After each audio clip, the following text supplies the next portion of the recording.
Welcome to, let's see here. Okay, now it's saying it is. Well, anyway, welcome to episode 777 of Salsido Paranormal. I'm your host, James Salsido, and tonight I will be talking about reacting to the paranormal. As always, you can find all episodes of the show, along with links to social media, ways to listen, and ways to support the show at the podcast page, and that is salsidoparanormal.com, actually podcast website. That's SALSIDO paranormal, .com. And support is never expected, but always appreciated, as there are expenses in making these shows. Also, please check out all the links in every episode description for Jen, the Arcane Observer, who is normally here on Saturdays. Has something come up tonight, last minute, so can't make it this time. But please check out the link there anyway at the beginning of the show.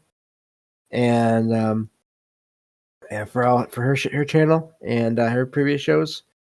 Also, please check out the links for Michael Strange and the Trouble Minds Radio Network, KUAP, digital radio. Digital broadcasting. Also, the show as well. And special thanks to them for having me on their network. So this has been something that's been on my mind for a little while now. Just the question or the conversation about how people react to the paranormal or to anomalous things and why they react the way they do. I don't really have any answers as to why, but I've seen different reactions or heard about different reactions to it. And so I thought I'd just go over some of those today.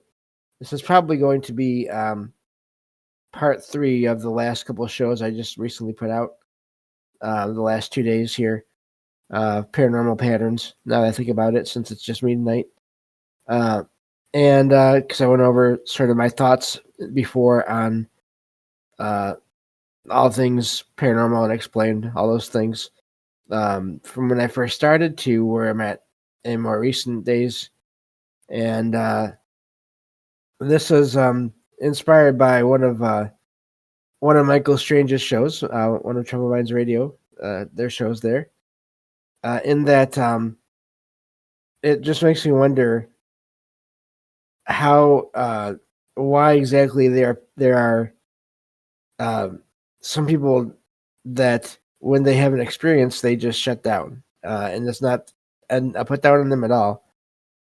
Just they want to write it off. They don't want to think it was what it was. But anyway, that's just sort of one angle to this. But I just thought I'd go over, and I was looking for articles on this topic. A lot of it got into psychology and all that, which is something I don't feel I'm not really, I don't know enough about to really get into. A lot of it seemed very scientific and or just using terms and ideas that I don't know if I'm familiar with, so I kind of steered away from using articles for this show. But I've heard of all kinds of different reactions to anomalous events, and of course, there's disbelief in some cases. I think we can have multiple reactions to these things too. At the same time, there can be disbelief or just thinking this can't be happening, even as something does happen. I do wonder as well if there's such a thing as being sort of the person's biology or whatever can determine how they react to these things, if they react a certain way or not. I don't know. It's been on my mind, and I guess I've been thinking about it and wanted to bring it up. And I guess really for this show, since I don't have any sources, I'm just going to go over what I've experienced so far.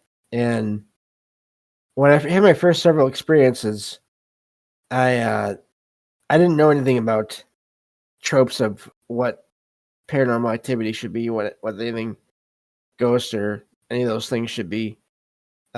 So I did try to figure out things as well as I could, but I wasn't able to.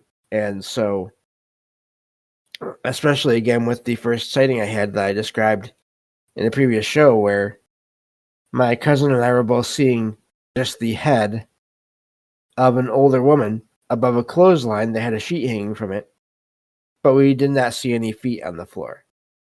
There's not a lot, nothing that we could think of to write that off to where it could have been something normal, even if it had been some, let's say, in some rare situation where somebody had broken in or whatever and was there, and we discovered us when we discovered them. There would have been feet on the floor or something for them to be standing on, and there was neither of those things there. And then there was the fact that I could see her features clearly, even though she was across, basically near the other end of the basement, and I am extremely nearsighted. That kind of all those things together just made me know, realize that I couldn't just write it off as being something normal, even though that wouldn't have been normal if it had been a person there. It was not something that was physically possible as far as I knew. And that really, that sort of has really influenced my thoughts on all these things. I do believe that there's things that happen that we can write off as being plumbing or house settling, building settling, or all these different things. I'm not saying that everything that happens that is weird, that we encounter is paranormal necessarily. But I think we should try to figure out what we can, and then if we can rule out something that happened, then we can. That's good, and we can know that for later things that happen. And then if we can't, then maybe consider that it was something anomalous. So that was my first experience. I've had other times since then where I've heard bumps and bangs in the apartment, and sometimes I can write that off as the wood sort of expanding or contracting in the kitchen cabinets. Other times it does sound like a cabinet door opening slightly and then closing. And I've talked about this before as well. Logan used to like to do that, but she's pretty much stopped that. Excuse me, in recent years. But I still hear that sound sometimes. And I'll even hear it while I can see where Logan, my cat, is at, and she's not anywhere near the kitchen. So there are things that happen like that I still can't really explain today. So, but and I guess really besides the reactions to events, we could talk about reactions that people have to hearing about all these things that happen, and sort of the stigma against it. Anything that goes contrary to maybe current understandings of people have of science or physics or whatever, to where if something doesn't sound possible, then a lot of people think that it's just not didn't happen the way that someone who had the experience thinks it did. And I know that we can all make mistakes, but also I have a big problem with just dismissing someone's experience out of hand just because it supposedly can't happen. Because most of the time, when someone else is hearing about something that happened, they weren't there, obviously. And to me, to write off something as not being possible when you weren't at the place where it happened at that time, it doesn't seem. First of all, it doesn't seem very kind or very empathetic. And second of all, if you weren't there, then how do you know for sure that the thing didn't happen?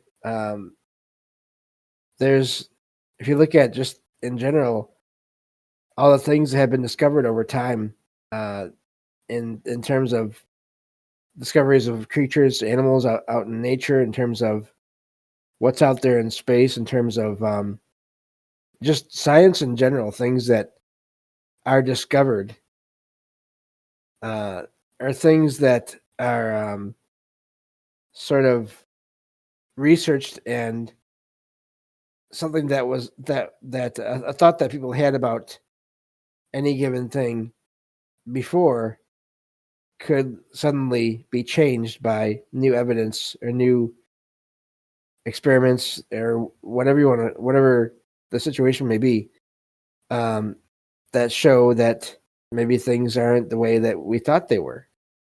And if this is happening in terms of science and nature and all these things, then to me, why how do we know that um, again, people aren't experiencing what they think they are in so many cases? Not in all cases, obviously. Uh, we can be mistaken about sounds, about some things we see, about just any number of things, because there are things I know that influence us as far as energy, as far as just maybe the surroundings, maybe whatever is going on in our lives at the time of things that happen, uh, things that are going on around us, just in nature and in um, I don't know, just a lot of factors that can go into all these things. But so yeah, it's I think it's something that's always bothered me, that the idea that anyone can just write off someone's experience when they weren't there. Uh, I'm trying not to rant on this or to be negative toward anyone who doesn't think any of this is possible. Um, but to me, there's just too many reports throughout of things happening, and even just when it comes to energy and how it can be used or it can affect people. I think that's one good example of how we have no idea what's going on until we do, until research is done, until technology develops that can sort of pick up on these things. I'm thinking of electromagnetic fields or electromagnetic fluctuations, to where it's thought that that kind of energy, that electromagnetic energy, can be used by whoever or whatever else is out there in a non-physical form to do things, to cause events to happen, to make these presences stronger.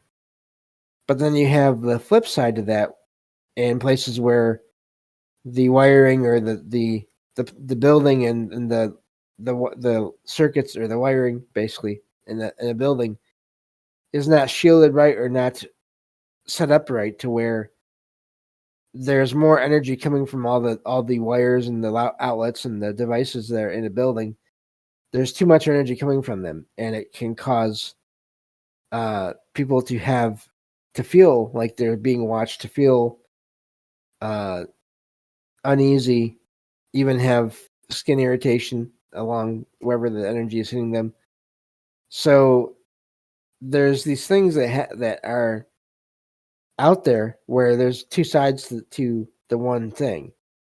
Um, I also wonder if in some cases, uh, when devices are drained, is there a natural reason for that in a location uh, that does not include, again, these other consciousness, these other beings out there taking the energy? Are there certain situations where the environment can take the energy from devices, and it's not necessarily a ghost or whatever is out there? But then there's plenty of cases where you're in a place, I've heard about, where people are in a place and they have their tools, and for whatever the situation is, there is no power in the area. They're either outside in nature, or they're in a building that never had power, or they're in a building where the power has been completely shut off. And yet they still have experiences with their devices, their batteries and everything being completely drained.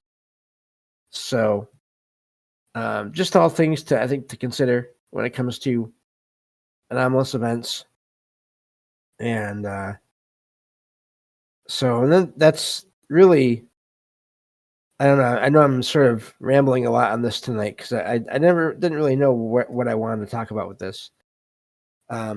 Just that I've heard and heard about and seen all different kinds of reactions to things where there is fear at times, and which is understandable if you don't know what's going on.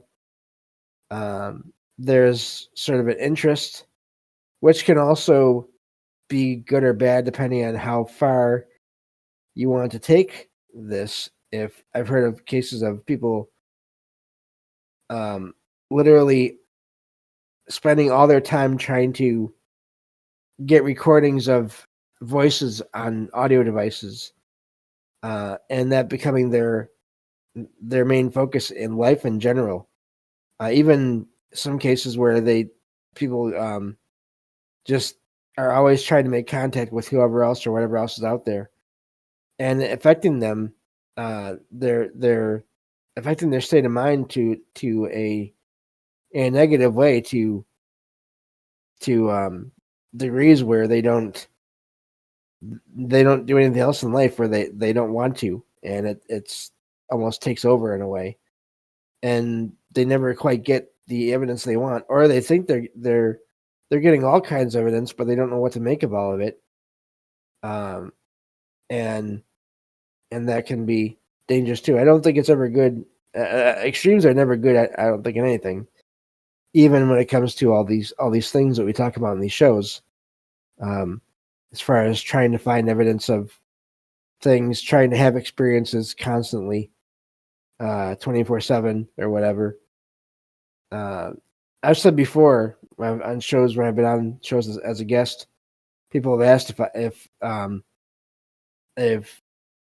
I'd like to learn more about sort of my own abilities and try to have more experiences, especially when it comes to the out of body and the experiences I've had while asleep, because I've had many of those.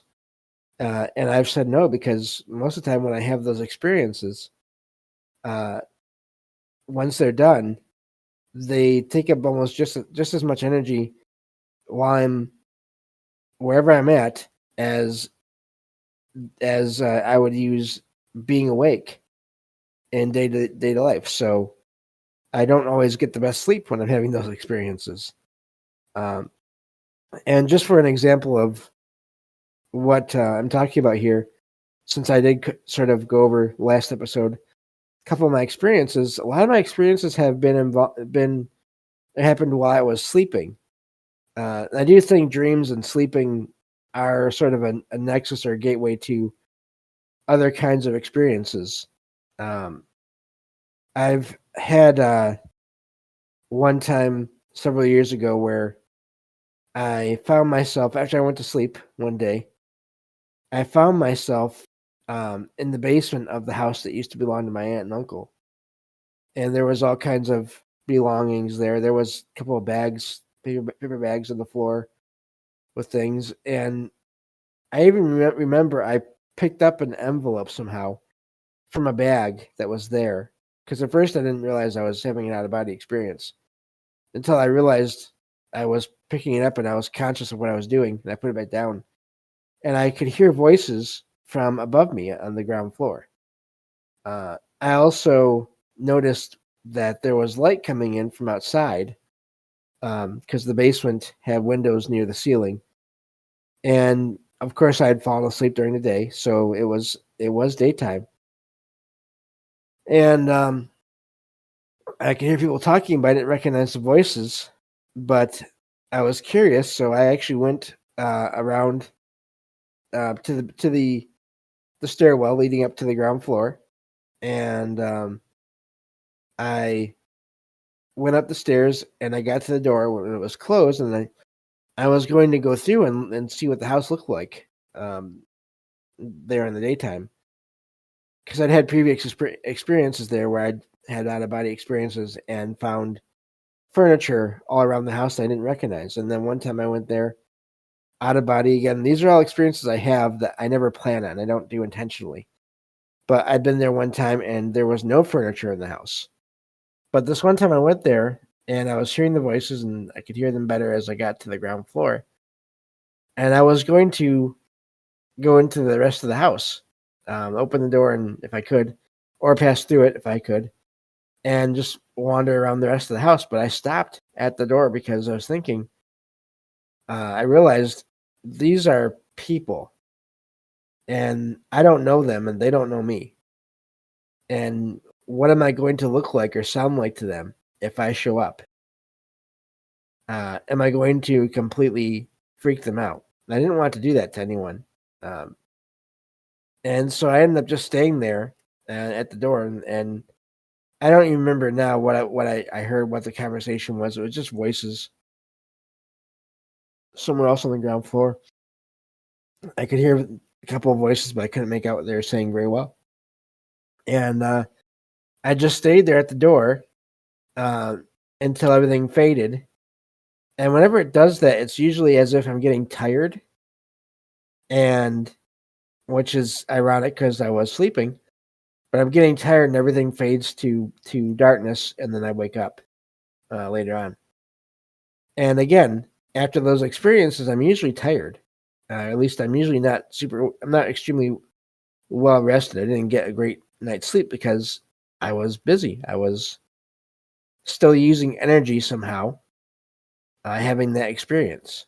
So, yeah, that's really what I wanted to talk about tonight, was just people's reactions, people's experiences, I guess some of my own experiences, and go over that whole topic a bit. I think we should be sort of, again, I'm not putting anyone down for how they react to experiences that they have, because everyone is different. That's no problem. I just feel like having your own reaction is one thing, but then putting others down because you don't think things are possible is another thing.